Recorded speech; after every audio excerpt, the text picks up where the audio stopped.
money in the hopes of fighting economic inequality by providing a guaranteed income for hundreds of women starting right here in Atlanta in Old Fourth Ward. This program is called In Her Hands. It was started by a community organization called the Georgia Resilience and Occupancy Fund. So here's how it works. 600 Black women across the state are going to get $850 a month for at least the next 2 years. Organizers hope the overall fund will total more than $13 million. And that money is coming no strings attached. Families can spend it on anything they'd like. And families are also being invited, so there's not even an application process here. So, in a tweet, the program's executive director says they launched a guaranteed income program to fight economic inequality right at the root.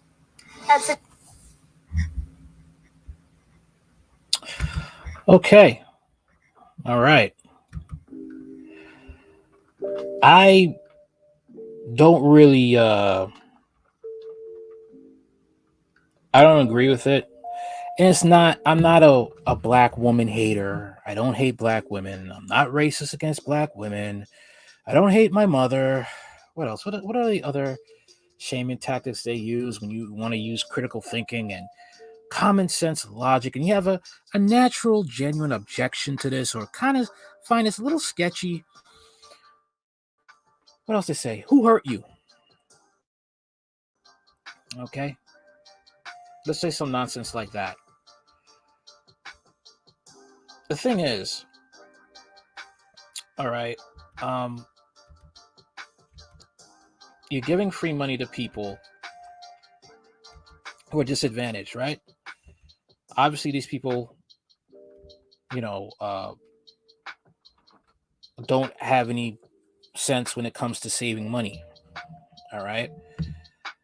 Not to diss them, but if you don't know how to manage money, you will be poor.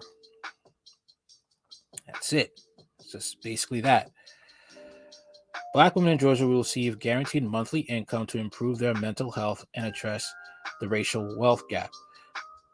Yahoo News reports the In Her Hands program will grant 650 black women below the federal poverty line $850 in monthly cash with no conditions attached for 2 years.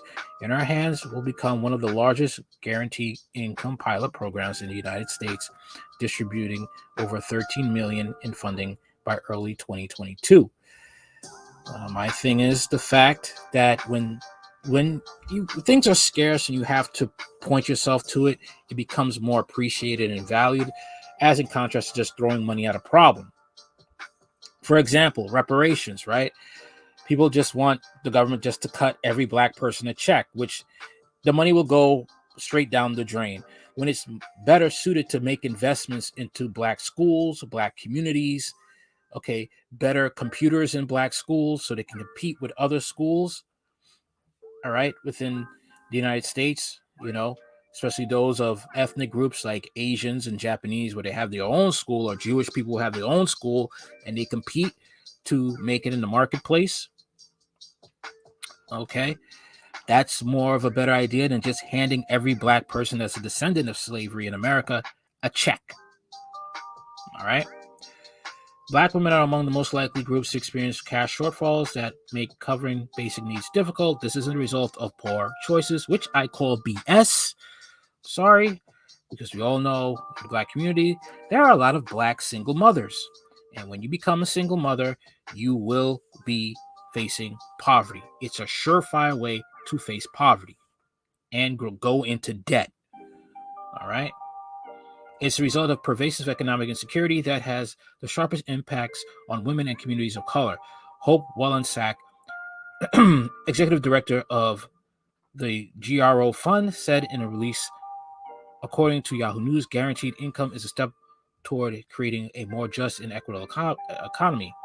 I think creating jobs and helping women to become entrepreneurs, that would be a better way of helping the economy. Okay. The Income Pilot Program is headed by Georgia Resilience and Opportunity Fund, an Atlanta-based coalition centered on racial injustice and nonprofit Give Directly. The program will examine how unrestricted funding impacts the financial standing and mental health of black women living in Atlanta and other parts of suburban and rural Georgia.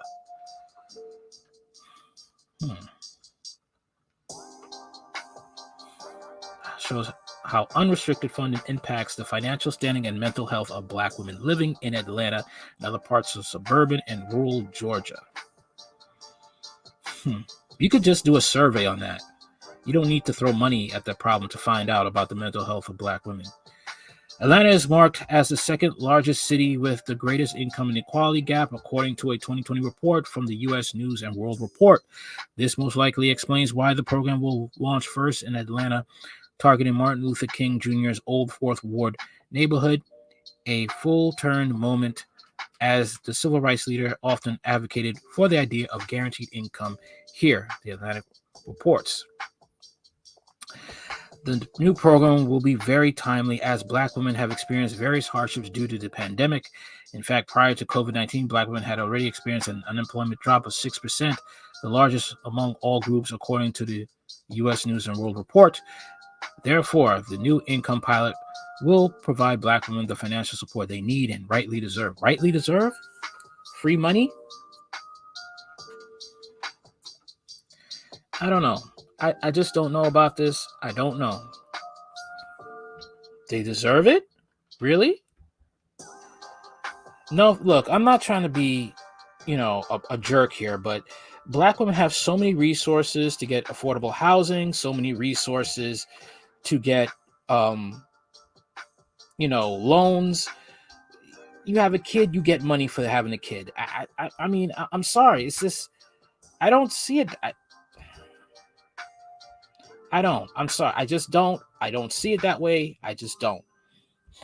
It's hard for me to see these women as, economically downtrodden when they get money.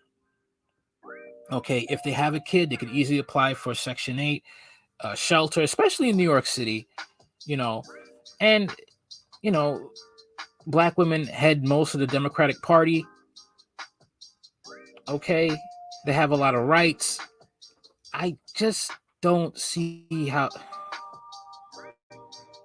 I mean, hell, I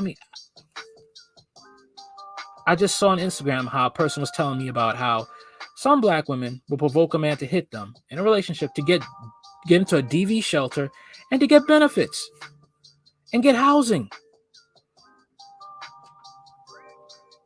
I don't know how it is in Georgia, but I know they can't be struggling.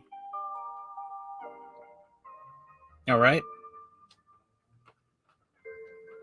Whether it's the shelter program or some simp who wants to take them on, I'm sorry. I just don't see it. Women have so many opportunities in this country to make it. They really do. There's also the problem of if this does take off, right? What if you have women getting comfortable with this money and want to raise it from $850 a month to $1,008 to $1,000 to $1,850 a month? Now what? Just like you have women having check babies because they know the government will take care of them, you have this coming about now, helping hand, which could be soon turned into an enabling hand. And to say that your choices do not choose whether you be rich or poor or middle class, that's BS. Now I already know, all right, this is some woke leftist crap. I'm not taking this seriously. The minute you say your choices do not affect your financial status in life, I have to call BS. I've done, not even just your financial status in life, who you choose, who women choose to have babies by also can lead them to poverty or being in a shelter. You choose it from a guy who has not very good standing, there's a chance of you ending up in a shelter. Or, worst case scenario, dead and your kids in foster care. The fact that they said that, it's like, okay, they lost me. The minute you said, oh, it's not poor choices that led them to poverty, right then and there, the article goes south for me. But tell me what you think in the comments. What do you think about this article? Let me know.